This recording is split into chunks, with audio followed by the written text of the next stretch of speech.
سلام طعنا بالنافطاتن كبراتن ቤተሰብ ትግራይ ብሮድካስት ሰርቪስ ንዕለተ ሰንበት 23 ጥቅምት 2018 ዓመተ ምህረት ዝተዳለውን ሓደሽትን ኣገደስትን ምዕባለታት ሒዝናልኩም ቀሪብና ኣለና ሓበራው ጻንሒትኩም ሰናክኹም ብምዕዳም ናብ ዘርዘራቶም ተሰጋገርና ተጋሩ ንሕድሕዶም ክዋጉ ተኣሊሙ ዝነበረ ውዲት ፈሽሉሎም ንትግራይ ዝምልከት ሚስጥራዊ ጉዳይ አብይ አሕመድ ኣብ ትግራይ ተቃሊዑሎም ብኻሊ ወገን ሕብረት ኣውሮፓ ንሕወሓት ደገፊቦም بخالي زينا مرحي وررتن سفرتن زغنا عشت دملو ጌታቸው ረዳ ወሎ አምሐራይ ክብል እንከሎም ወራት ወሎ በወገኖም አምሐሩ አይኮናን ይለመለው በኻሊ ሐበሬታ ጌታቸው ረዳ ምዕራብ ትግራይ አካል ጎንደርን ዝገብሩ ኃይልታት ትግራይ በሚንሊክ ኃይለ ስላሴን ይወደገን ዝተቆረሱ መሬታት ክትሐትት ዝደፍኡ ምዃኖም ገሊጹሎም ሚኒስትር ዜና ኤርትራ ንፈልማዋን ንብልጽግና ክንቀብሮ ኢና ዝብል ተሪር መጠንቀታ ዝሓዘ ሐበሬታ ዘርጊሕሎ የያዙት ማንነት በራሱ የትግራይን ማንነት እንጂ የአማራን ማንነት አይደለም የሚል መንፈስ ያለው አስተያየትን ነው ሲሰጡ ያደመጥናቸው አቶ ጌታቸውና ምን ምላሽ ይሰጣሉ ለዚህ ጌታቸው የወሎ ራያ እንደሆነ እኮ ይታወቃል አማራ ነገር ግን ስነልቦናው በቃ እኔ ትግሬ ነው የሚል ስነልቦና ተጭኖበት አደገ ኦሬዲ እኔ ትግሬ ነው የሚል የስነልቦና ባህሪ ነው ያለው ማለት ነው እንደ ወሎ ህዝቦች ዲሞክራሲያዊ ፓርቲ ወሎ በአማራ ክልል ውስጥ የሚኖር ማህበረሰብ ነው አማራ ግን አይደለም አማርኛ ቋንቋ ስለተናገረ ግን አማራ የሚባል ብሔር የለው ወሎ አማራ ነው ወሎ የአማርኛ ቋንቋ የኦሮምኛ ቋንቋ የአፋርኛ ቋንቋ የአርጎብኛ ቋንቋ የአገውኛ ቋንቋ የሚናገር ማህበረሰብ ያለበት አካባቢ ነው ግን አማራ ነው አማራ ክልል ውስጥ ያለ ማህበረሰብ ነው አማራ አይደለም አማራ ክልል ውስጥ ያለ ማህበረሰብ ግን አማራ አይደለም እኔ በታሪክ አረዳድ አማራ የሚባል ብሔር አላውቅም እዚያቶም ካልኦት ተገደስት ምዕባለታትን ዝሓዘ ጸብጻብ ትግራይ ብሮድካስት ሰርቪስ ሰዓት ነው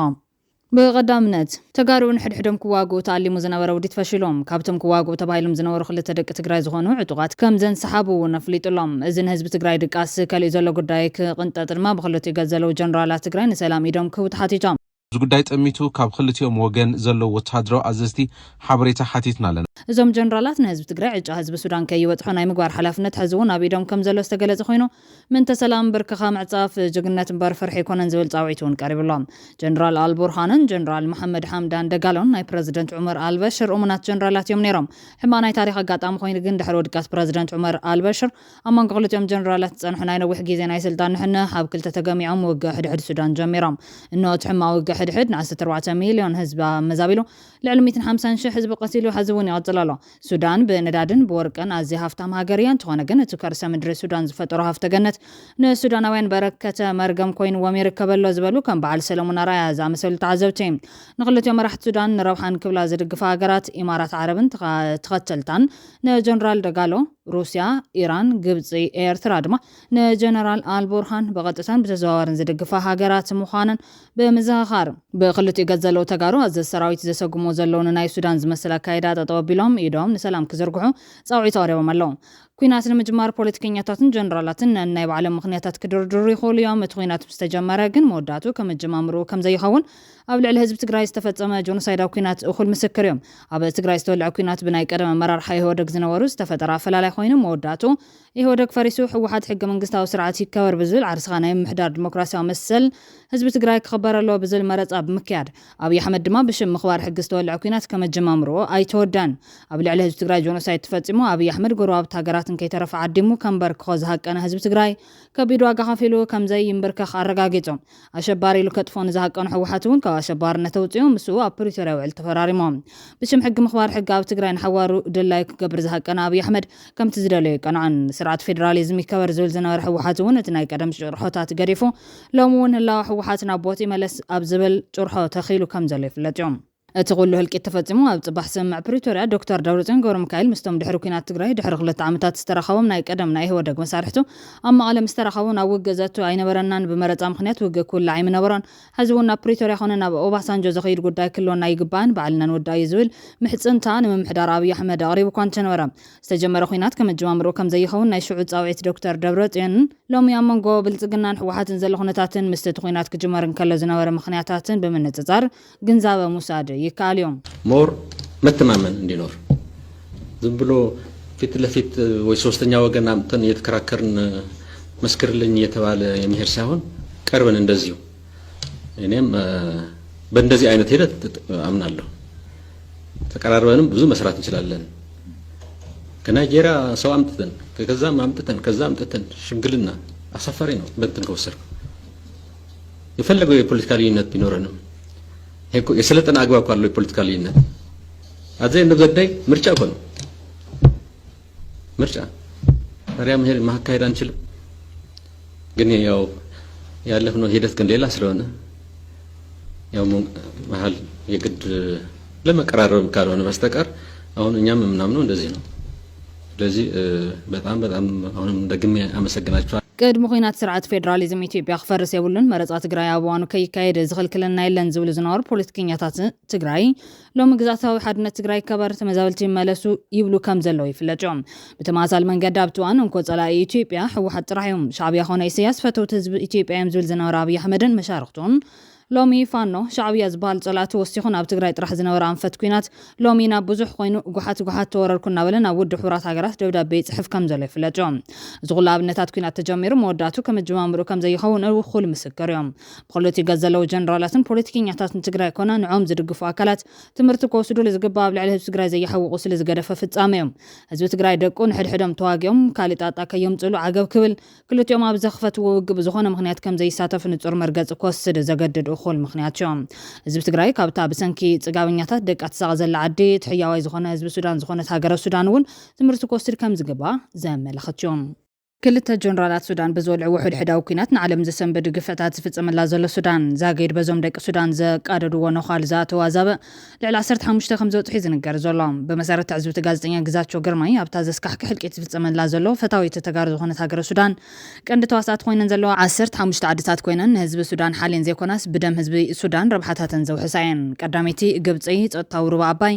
መረጋዕ ዶባት ጸረ እስላማዊ ቅዋም አልቡርሃን መቆጻር ማያት አባይ ምሕላው ምሕዝነታዊ ስርዓት ኣብ ካርቱም ጽልዋ ኢትዮጵያ ምድራቸውም ግብጽ ኣብ ሱዳን ዘለዋ ተገዳስነት ዓሚቆ ስትራቴጂካውን ብዙሕ ሸነኻውን እዮም። ብጸጥታዊ ማይ ፖለቲካውን ዝባውን ሚዛን ስክፍታታት ዝተቐረጸ እዮም። ግብጽ ንሱዳን ከም ወሳኒ መከላኸሊ ኣብ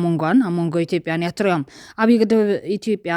ቀረብ ማይ ግብጽ ንምንካብ ሓደጋ ዘእትዮም። ግብጽ ኣብ ኣባይን ዘለዋ መርገጽ ዝድገፍ መንግስቲ ሱዳን እምበር ምስ ኢትዮጵያ ዝተሰለፈ መንግስቲ ኣየድልያን። ኣብ ሱዳን ጽልዋ ኢትዮጵያዊ ቱርክ ምብራኹ ንዞባዊ መርገጽ ግብጽ ኣብ ሓደጋ ክእቱ ይኽእል እዮም። ግብጽ ኣብ ትሕቲ ጀነራል ዓብደልፋታሕ አልቡርሃን ዝርከቡ ጥቃት ሓይልታት ሱዳን ትድገፍ ንሕሜቲ ከም ዘይርጎን ናብ ረብሓታት ኢማራት ዓረብ ወይ ሩስያ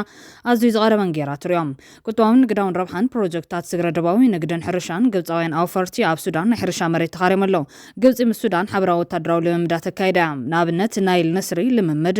ግብጽ ንሱዳን ኣብ ትሕቲ ቁፅር ሰራዊት ክትጸንሕ እምበር ብሽም ከም በዓል ሓይልታት ጡጥ ደገፍ ዝኣመሰሉ ሚሊሻታት ወይ በእስላማውያን ክትዕብለት ዘይኮነት ብወታደራውን ዲፕሎማስያውን መንገዲ ንቡርሃን ትድግፎም። ካይሮ ንሳፍ ካብ ኣህጉራዊ ጸቕጢ ንምክልኻል እውን ርክባት ዓረብ ሊግን ሕብረት ኣውሮፓን ትጥቀም እያ።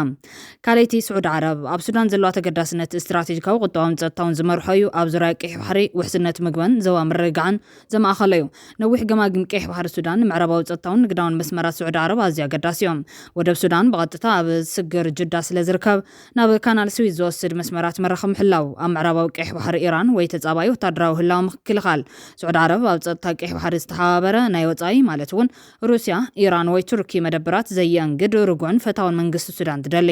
ቀይሕ ባሕሪ ኣብ ትሕቲ ቁፅር ዓረብን ወሽመጥ ዓረብን እምበር ተናሓናሕቲ ሓይልታት ኣይኮነን። ውሕስነት ምግብን ኢንቨስትመንትን ካልእን ሰፊሕ ናይ ሕርሻ መሬት ሱዳን ቁልፊ ኣካል ውጥን ውሕስነት ምግቢ ስዑድ ዓረብ ይገብራ።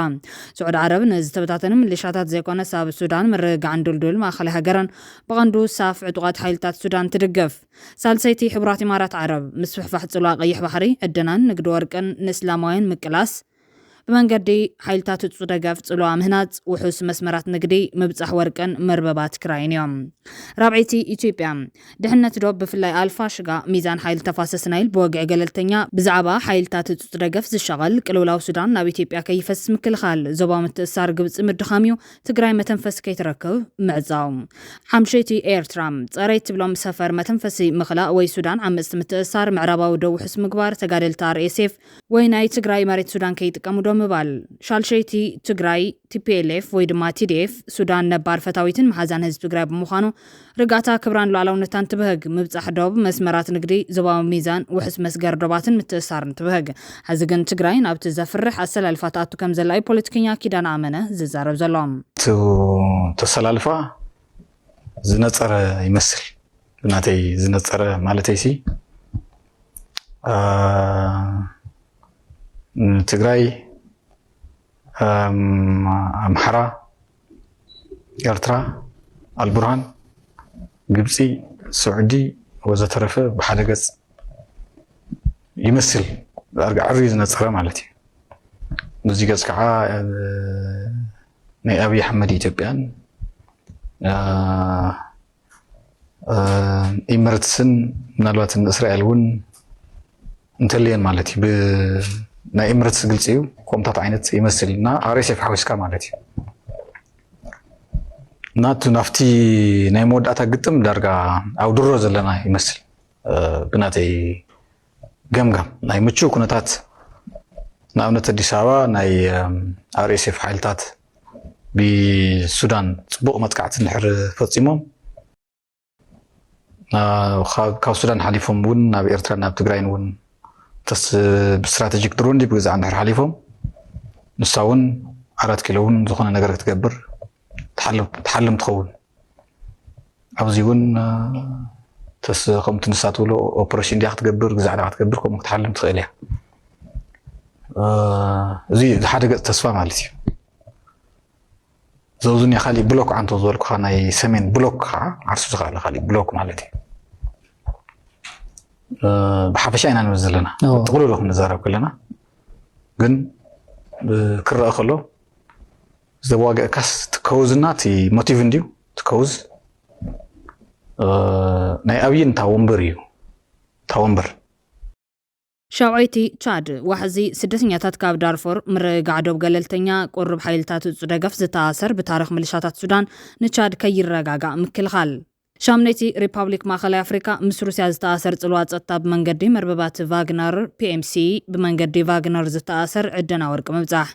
تاشعيتي روسيا مستاب أفريقيا زلوها هرفانن مبزاح كيح بحارن بعمقو تستاثرهم استراتيجيكاونو تدراون روحاتات مالتون مدبر حيل بحر كيح بحاري ودب سودان روسيا بورت سودان معسكر حيل بحر كتانت كابنا ويحوانت حزام زد ما كيح بحاري كتاو مرقات كبا مراخب وقا روسيا ندادك ملان كتسقنان زخالن نابهن داوك أنا سوستدا قداس مسمر زفترنيم كالي قطون هافتن روحاتات عدنا ورقي روسيا بفلا بمنقد فاغنر جروب حزي أفريقيا كوربس تبايلو داقما ملك تغير لزلو أبطلات ورق السودان بفلا ودارفورن كالو ترحق زباتاتن ببزحة ساتف كاب السودان سدد ورقي روسيا عقور ورقي بمهنات قدام عرباوين كتشفن كم زحقزت يقلاتيو روسيا بسودان متصاري ندادن تحت غرط نيكلورا وزعاتن مهنات حسا وربالام إزدما أبطلات صنعت تاقر تولان مرقات زعلميو تزقارم دما دليتاتن محاس روسيا نخلتو سراوي السودان كمون أو قلوانات نحيلتات دقف دقيفاتيام نخلتي واغان تزاويتا ليفر نمعقاب زوباون جيوبوليتيكاون علاماتات مالتون روسيا نعبل الامريكان اوروبان افريكا كتفتاتن حجزام عسريتي ايران انصار علوا امارات مالتون سعودي مبصح ودبات كيح بحر متحبار اطوار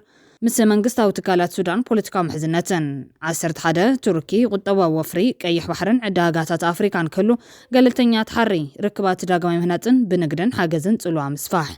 12 حبرات منغستات امريكا سباو توصحنت صره شبرا دحنت قيح بحري دبلوماسياوي قللتنيا كموكال مبرخ موغاد نمركم محلاو سيفيلاوي مسغغار مدقاف 13 اسرائيل اب سودان زلوا تقداسنت استراتيجيكاوي بصتا زمرحن دبلوماسياون يوم سودان اب جماجم قيح بحر مهلا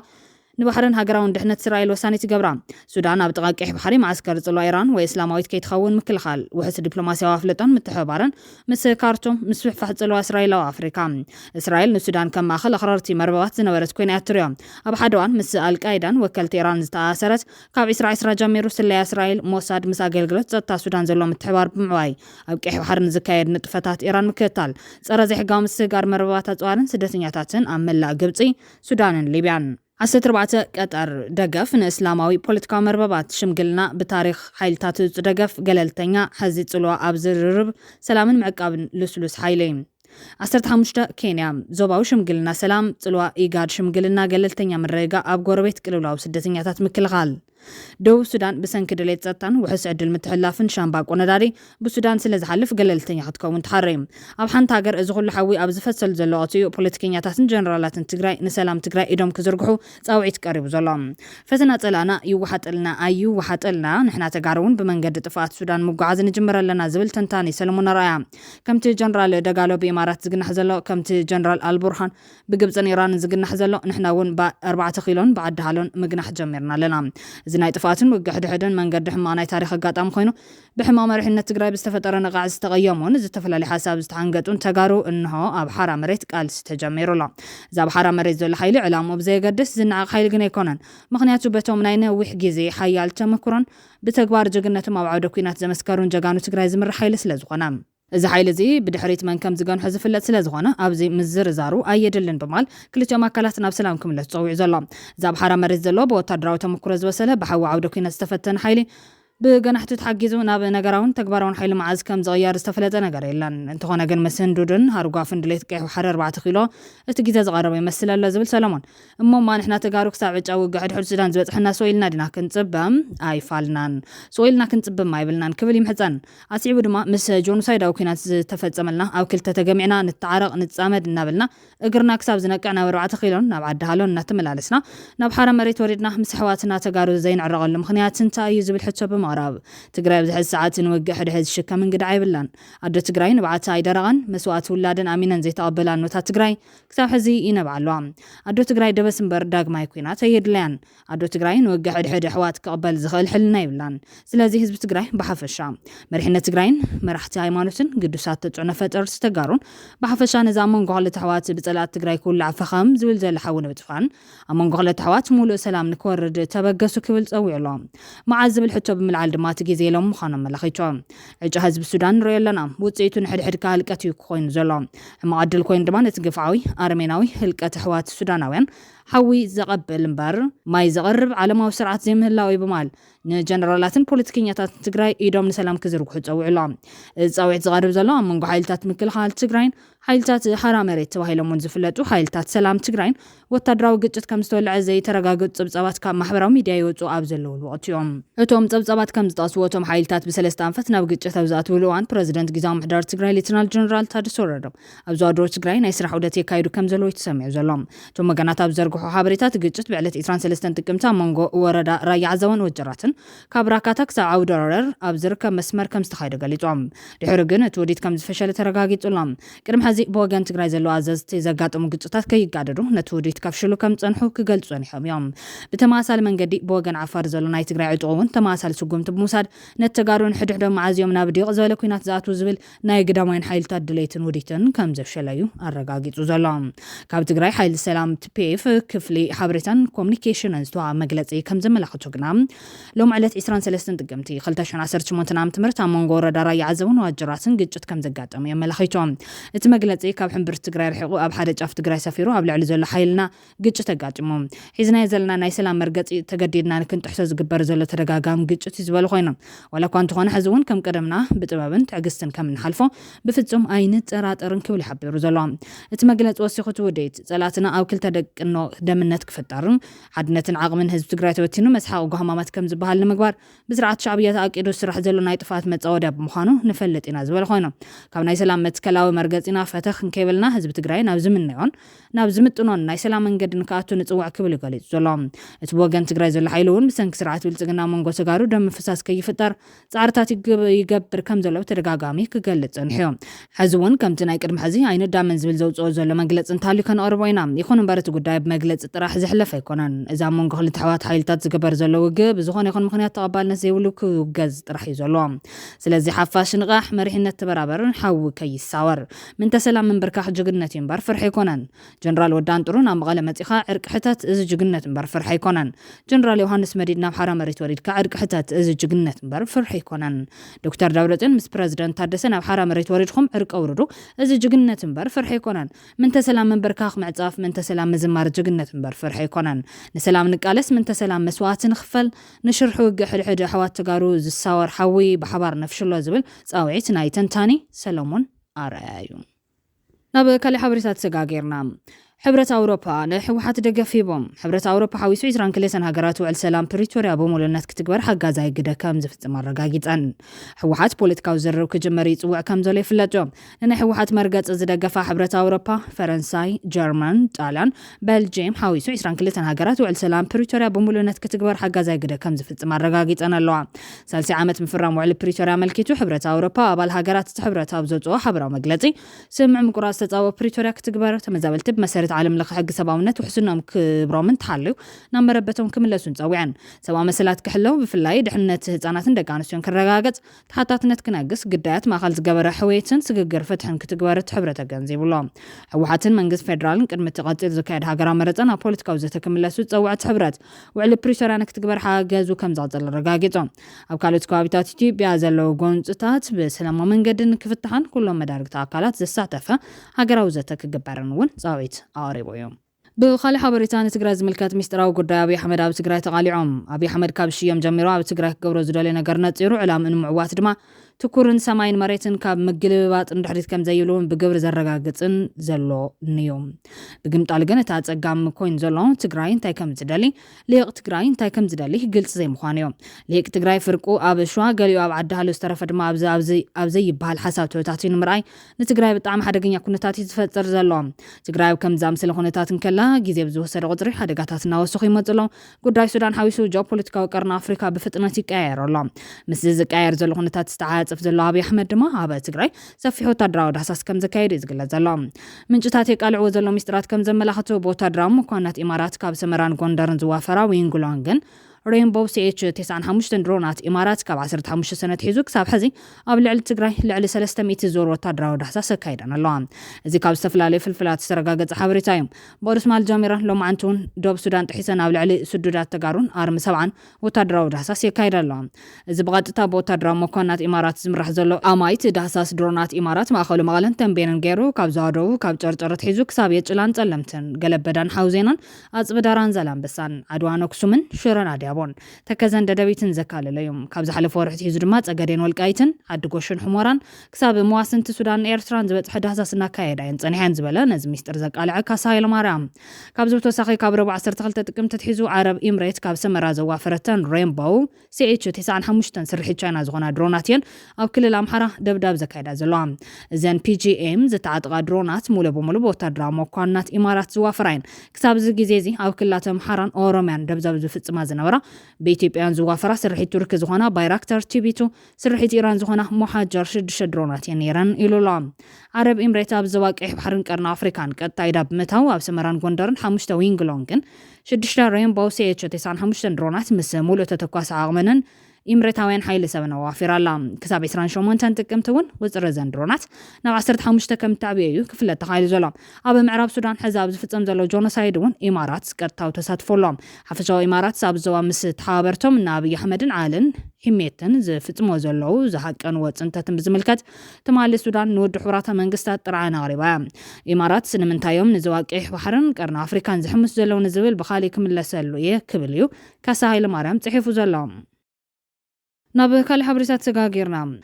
መራሒ ወራርትን ሰፈርትን ዝኾነ ኣሸተ ደምለው ጌታቸው ረዳ ወሎ ኣምሓራ ይክብል እንከሎም ምሁራት ወሎ በወገኖም ኣምሓራ ይኮናን ኢሎም ብኻልእ ሓበሬታ ኣይተ ጌታቸው ረዳ ምዕራብ ትግራይ ኣካል ጎንደር ንዝገበሩ ሓይልታት ትግራይ በሜንሊክ ሃይለ ስላሴን ኢህወደግን ዝተቆረሱ መሬታት ክትሓትት ዝደፍኡ ምዃኖም ገሊጹሎም ኣይተ ጌታቸው ረዳ ምስ ኮርነር ፕረስ ኣብ ዝገበሩ ቃል ምሕተት ብዛዕባ ምዕራብ ዝምልከት በጀት ምዕራብ ትግራይ በጀት ክሳብ ሕዚ ብናይ ትግራይ በጀት ተሓሳብ ተገይሩ እዩ ዝብጀት ዘሎ ፌደራል መንግስቲ ክሳብ ሕዚ በቲ ዝነበረ ካርታ ትግራይ ምንም ጥርጥር የብሎን ኣብ ጊዜያዊ ምሕዳር ሪፈረንደም ከም ዘይግበር ሕጋዊ መንግስቲ ምስ ተመስረተ ግን ድሌት ዘለዎ ማሕበረሰብ ምዕራብ ትግራይ እንተልዩ ድሕሪ መረፃ ከቕርብ ይኽእል እዮም እቲ ፍልልይ ኣብ ግዛት መሬት ዝኾነ ኣብ ታታትዋን ከመይ ይመሓደሩ ኣብ ዝብልን ከም ዝኾነ ማለት እውን ኣመራርሓ ሕወሓት ሰራዊት ሒዙ ከኣቱ ይብል ብወገን ፌደራል ድማ ኣብ ትሕቲ ጊዜያዊ ምሕዳር ትግራይ ኮይኑ ተመሊሱ ጆኖሳይድ ዝፍጸመሎም ነበርቲ ከይህሉ ምትእማን ክሳብ ዝፍጠር ፌደራል መንግስቲ ክሕሉ ዝብል ከም ዝኾነ ምሕዳር ደመቀ ዘውዲ ክፈርስ ኣብ ስምዕ ተበፂሑ ከም ዝነበረን ሕዚ እውን ክፈርስ ምርድዳእ ከም ዝተገበረን ንግዛት ትግራይ ንማንም ፈሪሕን ኣብ ድርድር ዘእትዎ የብለይን ግዛት ትግራይ ፍሉጥ እዩ ምናልባት ሕቶ ዘሎ ህዝቢ እንተሃልዩ እውን ሕጋዊ መንግስቲ ምስ ተተኸለ ድሕሪ መረፃ ሕቶ ከቕርብ ከም ዝኽእል ብወገን ኣምሓራ እውን ዝተወሰነ ኣመራርሓ ናብ ጎንደር ዝጠቓለ ዝብል ኣሎ ይኹን እምበር ምስ ገሊኦም ኣመራርሓ ከም ዝረዳናዮ ግን እቲ ዝሰፈረ ክወፅእ ከም ዘሎ ገዙ ዝተመንጠለ ክምለስ ከም ዘሎ ኣብ ስምዕ ተበፂሑ ሕዚ ናይ ፌደራል መንግስቲ የገዶም ስለ ዘሎ ምስቶም ድሌት ዘይብሎም እናተጨቃጨቁ ኣይውዕለን ብጠቕላላ ምስ ፌደራል መንግስቲ ብውሽጢ ዝረዳናዮም ጽቡቕ ድሌት ነይሮም ንጀነራል ታደሰ ብዘይ ምርኻቦምን ብዘይ ምሕጋዞምን ግን ትዕድል እናተዓጽወ መፅኡ ሕዚ ፍልሊና ገዲፍና ክንተሓጋገዝ ይግባእ ፌደራል መንግስቲ እውን እቲ ክፍተት ተጠቒሙ ሓደ ግዜ ኣኽርር ሓደ ግዜ ድማ ኣለልሕ ዘብሎም ነገራት ተፈጢሮም ስለዚ ናትና ናይ ምርዳዕ ዓቕምና እዩ ዝውስኖም ብውግእ ዝምለስ መሬት የለን ብሓይሊ ተመዛበልቲ ክትምለስ ትኽእል ኢኻ መሊስካ ክትጽንሖም እትኽእለሉ ግዜ ግን ዝበዝሕ 6 ወርሒ ይኮን ዘላቕ መፍትሒ ዝርከብ ብሰላማዊ ድርድር እዩ በቲ ዝተፈራረምናዮ እንትተመሊሶም እዩ ኣብ ዝፈኸራ የድልን ዝበለ ኮይኑ ምዕራብ ትግራይ ናብ ዝነበሩ ዋንነቱ ከም ዝምለስ ይረድዩ ብተወሳኺ እቶም ሕዝን ወልቃይት ዘመሓደር ዘሎ መራሕቲ ተዛረብቲ ትግርኛ እምበር ተዛረብቲ ኣምሓርኛ ኣይኮኑን ብማል ኣይተ ጌታቸው ረዳ ተዛሪቡሎም ነዚ ናይ ኣይተ ጌታቸው ረዳ መደረ ምስማዕ ምስዒቡ ዋና ማሕዳር ዞባ ወልቃይት ኣነ እየ ዝብል ኣሸተ ደምለውን ካልኦትን ኣብ ዝተፈላለዩ ሚድያታት ምዕጉምጋም ሓሊፎም ጌታቸው ረዳ ንባዕሉ ክሒዱ እምበር ወሎ ኣምሓራ ኣይክብሉ እዮም ተሰሚዖም ዘሎም ዲሞክራሲያዊ ፓርቲ ወሎ ሓዊስካ ብዙሓት ምሁራት ወሎ ድማ ይትረፍ ጌታቸው ምዕራብ ትግራይን ኣምሓሩ ክኾኑ ወሎ ኣምሓራ ኣይኮነን ኣምሓራ ዝበሃል መንነት የለን ክብሉ እዮም ሞጊቶም ዘለው ብኻሊ ወገን ናይ ጌታቸው ረዳ ምዕራብ ትግራይ ኣካል ጎንደር ንዝገበሩ ሓይልታት ትግራይ ብሚኒሊክ ሃይለ ስላሴ ንህወደግን ዝተቆረሱ መሬታት ክትሓትት ዝደፉ ምዃኖም ገሊጹሎም ወልቃይት ጎንደር ነይሩ ተባሂሉ ቅድሚ 83 ዓመተ ምህረት ፍርቂ ዓፋር እውን እንደርሳ ትግራይ ነይሩ ብማልዩ ምዕራብ ትግራይ ኣካል ጎንደር ንዝገበሩ ሓይልታት ትግራይ ብሚኒሊክ ሃይለ ስላሴ ንህወደግን ዝተቆረሱ መሬታት ክትሓትት ዝደፉ ምዃኖም ገሊጹ ዘሎም ምዕራብ ትግራይ ሓዊስካ ብዙሕ ከባቢ ትግራይ ኣብ ሰለስቲኦም ስርዓታት ተቆራሪሱ ከይተወድአ ልዕሊ 80,000 ርብዒት ኪሎ ሜትር ከም ዝነበረዮም መዛግብቲ ታሪክ ዘረዱ ከዚህ በኋላ በምን ምክንያት እንደሆነ የማይታወቅ በ47 ዓመተ ምህረት አድዋ ላይ ጦር ካምፕ አቋቋሙ። በ100 ኪሎ ሜትር ርቀት አድግራት ላይ ጦር ካምፕ አቋቋሙ። እንደገና በ40 ኪሎ ሜትር ርቀት ሁለት አውላሎ ውቅሮ ላይ ጦር ካምፕ አቋቋሙ። እንደገና በ45 ርቀት ኩይሃ እንዳ ኢየሱስ ላይ ጦር ካምፕ አቋቋሙ።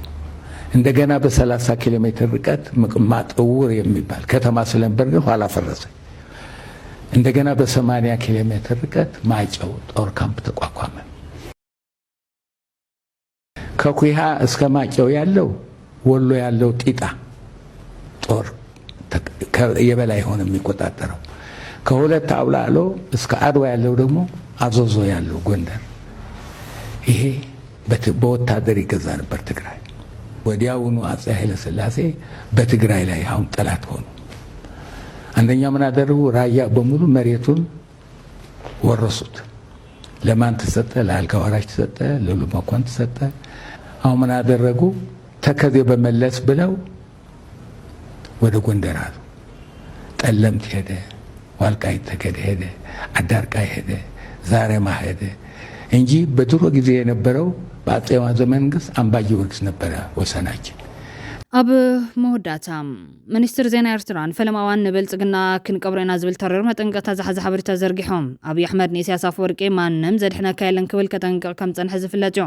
ብፍላይ ኣብቲ ናይ ቀረባ እዋን መደርኡ ነዚ ዘረባ ክደጋግሞ ፀኒሑ እዩ ነሲዒቡ ብሚኒስትር ዜና ኤርትራ ዝተዘርገ ሓበሬታ መን ዘይነበረ መን ዘይፈከረ من كذا يتغبر بمال أبي أحمد زغبر كم زغبر صحيفلام تابع حزبي بجغرافي بتاريخ زمك حلا إثيوبيا أبي بلتقنا كابتاتو دقيقان تنعيقان تركب زبل تياب قوني أبي خوينو نتقرأ وريرو بزحات سيكاتات إيرترا أمري تقرأ كأبر زغبر منقس إيرترا أبتني حزمة انقاطو جن سرعات بلتقنا أبعونا نايتم كرمي زنور سرعاتات يقيمام أبي السن بتاعي هو دقدما أركيبوس تساتيفيو دي قداس كمتي كبيرو زملس زموت أي مسلو زبال نتنك حلفة زغدم وسرعاتات ملي سوك ደግሞ ይመሪጽ በማል ከምቲ ወደግ ዝተቀበረው ክንቀብረካ አይና ይሉላ በህዝቡ ዝተፈንፈነ ስርዓት ዓለም በዘይ ተረፍ እንተደገፈውን ክሰርር አይኸለን የብልጽግና ድማ በህዝቦም ናይ ዝተኻዕቡ ስርዓታት ቀንድ ኣብነት ይዝበለ ጽሑፍ ሚኒስተር ዜና ኤርትራ ስለዚ ኩሎም ኢትዮጵያን አውራ ድማ ቶም ምስተ ስርዓት ኣብ ጠርዝ ግጭት ዘለው ኦሮሞ ትግራይን አምሓራን ስርዓትና ተሰሓገ ዝኸፍዕን ወት ከየስዕብ ንምቆጻር ግዜ ከየባኽኑ ክዛተዩ ጽንሐለይ ዘይባሃለ ጉዳይ ኢሉ ልዕሊ ተዋሂድካ ዝግበር ምግባር ካሊ ቀዳምነት ክህሉ ስለዘይኸል ምስ ኦሮሞ ትግራይን አምሓራን ተሓባቢርና ክንቀብሮ ኢና ኢሉሎም ስርዓት ብልጽግና መወዳቱ ኣብ ደንደስ መቃብር ምስ በጽሐ ከምቲ በዓል ኢንታ መስቆርቆር ዝበሃል ከስቆርቁር ጀሚሩሎ ካብዚ ኣውሪድዎ ዘሎ ዕንወትን ክሳራን ላዕሊ ከይውስኽ ግን ዕምሪ ክውስኽ የብልን ክብል እውን ወሲኹ ገሊጹ ኣማኻሪ ቀዳማይ ሚኒስትር ኣይተ ጌታቸው ረዳ ግና ሻዕብያ ብደም ተጋሩ ክዕወት ዝደሊ እምበር ዘብቃዕ ስርዓት ምዃኑ ዝምውግት ኣይተ ጌታቸው ኣብ ኮርነር ሚድያ ካልኣይ ክፋል ብዛዕባ ተፀዋዕነት ዞባ ምዕራብ ትግራይ ብዛዕባ ምጅማር ጽምዶ ካብ ጽምዶ ንበዓሉ ዝወጸሉ ምኽንያት ብዛዕባ ምስ ኢሳያስ አፈወርቂ ዘዋግዕዎ ወገይ ምስ የማነ ማንኪ ዝነበረ ምርክብ ብዛዕባ ኢትዮጵያ ምስ ኤርትራ ክህልዋ ዝኽእል ኩናት ብዛዕባ ምስ ኣብይ ዘለዎ ርክብ ብዛዕባ ምስረታ ስምረት ኣብ ዘውግዕሉ ቃል ምሕትት እውን ነዚ ኣንጸባሪቑዎ እዩ ክትከታተሉ ዓዲምና ኣለና ሶምስ ናይ ኣብይ ምምሕዳር ኣነ ሕዚ ናይ ኣድቫይዘር ሮል ሓቂ ንዝራ ዚኦን ሪፖርት ግበር ዝበሃል ነገር ዝሓሰብ ኮ ነገር ይቕርበሉ ብዙሕ ግዜ ጠመሪኡ ኳሄድ እዩ ኣብኡ ታይሱን ኣይብሉ ኣነ ናብ ኩናት ክእቶ ኣለዎ ኢሉ ይኣምን ናተይ ፖዚሽን ይፈልግ وأنا الفدرال منجستي شبات مصر خوكوكو ناي إيرترا ناسنت يوانا هزبي إيرترا إلي تاي ما الذي تجارب حتى تصرصنا تحيف الزلين هزبي إيرترا إندبندنس خوفلو هذا زي الخوار كوني خل كن نايسي أكسس أي شجري نايسي أكسس ناي بحر أكسس إساسه لو نقدر كم نايم ترشا بدل بسي تعال أيس أنا قدماي عسل من جدي جلس بحال خدخو من جدي صريح فدرال منجستي عرفت زجر من جدي صريح حدش ما هذا كونكريت أسفلت حدش أنا فلت ميرزي كونكريت أسفلت لك الله هذي جهودي سومعني يرو مالتي هذا ناقص أي تغير أنا نفسي رجل سوم أم تعيرو شو فكرها عصب بهال نيرم شو إساس خودو لب ظهر من زنا ساعات قال زي تايلو قلنا نترش انترفيو إساس زغير ما يحب قدام يمسنا أمريكا أوفيشال ناتسلا روحس بالإنجليزية ترجع خمود سمعون مايك سبايت ناين واري هذي أرتاح تاي جوره بنات البنات كم ناي ترى ريل استيت ناتي نازل لجرين ينوردو 3 عامات يكون 4 عامات 5 عامات 9 عامات بكراي كيقال اكسس نا اكسس بهالن ودو ماتنا بهذا نقراو انا يقرأ لهم مرتعو سلازي خوكو ازو دايزا اجندا اغور خونا انا سمعوا تمالي تقدم منستر انت هنا كم غير فلقنا كاوزي الحليفو الله حد برزنتيشن صقروا نغرات له بالدبلوماسي بجلز بوجه نغير زي النجر انا وين اقبل انت الحاجه خالص እሱ ዘقبل ይመስለኛል بنات امنت اكسس كهلنا له زي الحساب مثل ما يريد استيت اون نغير زي الحساب بكابل ديرنا محسايته زي خيلنا من 30 مليون هزو يصيح له اكسس يدلي هذه ساس بلاء كم صلها تايلو جهودي كانا 3 بليون دي 2 بليون يوصل له حسبنا المعين ما جهودي طرح كاو تقمس مسخون السوق تقوم لنا جهودي حلال غير الله وجهودي كربود الناس نلمعوا ودر ولا له ريخ حزي سياس شعوب تسمع حاس قصو تزخو النيرو إرتراي مسلكات زعما إرترا زارس إيربورت الذي بحالي من قد بحال الله كم قاعد له بشو عطوا متناقصة جزيها قلت شحنات شتى دنجت كم آخر سو عدي كنت عايز تنتري بس أنا علمهم دلتي تنتري حسب طفي حسب عفار تنبر قد في مت عفار ينبرون حزين أوز خد كل وقتها ما إرترا عفارات له مرحتنا أوز سلوزلو نقصا هو نجيبوت اسم حلال غير لا الكاس هزبخا ودوخا ما انت اثيوبيا هيتقم خاك ولا يفرس كتب از تسمع انت عينت متهري لاخ كم زلو تازو انا ابي تازو نغير من قد سرحنا نيرنا تزلني ايم تقبل هو حق المزراب قبلوا حزي باكل هيدا زر النغرات تسمع هو ولا يفلت نازل سوات زنغرنا عليك عيرخل هذا حلفين ጫካ ፕሮጀክት ገለል ባሉ በህንግ ይሰርحሉ كنا 4 ساعات ما يوق 3 ساعات فرقا نوقر دحر زي يلي دحر اي سيت مثلا بزحت تقادم تزنورو ما عدد سرح صرح مالتي دارغا فلطم تقادم تنير ما قلزو ما قلنا حلفات كبيت سرح لهم قدرين عودي كحلف نورو سرحوا وخالدي قداي سو كب كم بتغوار غير هو ነገር ግን ዝደለ ነገር አለ ኢትዮጵያ ከሐልፈላ ተሆነ ትኩረት ገበር ይዘለ ነገር አለ ይሄማ ይጸበቅ ግን አዚያ ትኩረት ገሩ ጦርነት ወጽ ገንዘብ ይሁን ማለት ትግራይ ቢኤስኤፍ ክንገራና ይለ አምኔ በተስተር ያጋጣም ሁሉ እንድሕርታን ድፉ ይል ሰብ ኮይኑ ሓደጋና ናቱ ከም ታዝወል ኮና ይሽ ዓሰብ መንገድ ሰርሕ የተዝለም አይተቀበልሆን ባይ ነገር ኮንክሪት አስፋልት ተሰርሐሉ ቡራዶ ይላ ስራሕ ደው ይለም ካምፓኒ ናይ ቻይና ካምፓኒ ኮንስትራክሽን ሶት ያለው ይንቀሳቀሳል ተሰማሚዑ ጀምረው ኮሪን ፈንጆ ጀምረው እርግጠኛ ሷአና ናውታ አዛ ጉዳይ ዛናት ፖዚሽን ታይ መንገድ ባረንቱ ተሰበ ዳይ መንገድ ለሁም ታውኑ መንገድ መስራ ናይ መንገድ ስራ ሷአና ዋላ ንጸይቅስ ኢትዮጵያ ካልተቀምስ መለስ ዜናዊ መስተይ ግመል ይወር ይለለው ነው ወቅሱ حقو حز ግመሉን ክሰት የልኩ ይኸል ናይ መን ግመል ዘይል ሶቲ ነገር ከመይ ገርና ንጠቀመሉ ዝብል ንር ሐሳቢ ዝዝር አሃ የሪል ስቴት በኃይል ክወበጥ የላል ናው አልሐደጋሉ ሕቶ ይዘቅር ዘሎ ይግበእና እዩ ዘሎ ናተይ ምኽሪ ሕዚ ሰራዊት ገዘ ይኸል هاي عاوز حي ساعات عالم ندركو تندع لك كم راشا كريميا زغورته حزات الدرادر تخدها اول نو ناو ديچت كناتينا ناتي ديليت ندورك الله ግምተይ ግን ናው ግጭት ናይ በታው ድሌት አለ ይል ይወስድ ግን ናው ግጭት ከተአቱ ተገደለ ሁኔታት ግን ይፈጠር ነው that's why ናይ ኢሳያስ ካልኩሌሽን ታ ግጭት ናው ኻል ቦታታት ናው ትግራይ ናው አምሓራ ንምድፋዕ ዝፈትነሉ ምክንያት እሱ በደንብ በስተሪሕ ክድቅስ ምንት ማለት ነው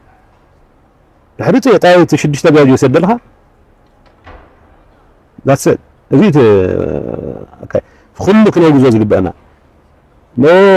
ናይ ኢትዮጵያ ፌደራል መንግስቲ ውግእ ሕዘ ይልካ ነው አሁን ሃልሃ ትግራይ ናይ ውግእ ሜዳ ከይትኸውን አስተዋጽኦ ምግባር ይዘኑ ነተለን ለምን ሁሉ ግን የትግራይ ፖለቲካ ኃይልታት እንሰርሖ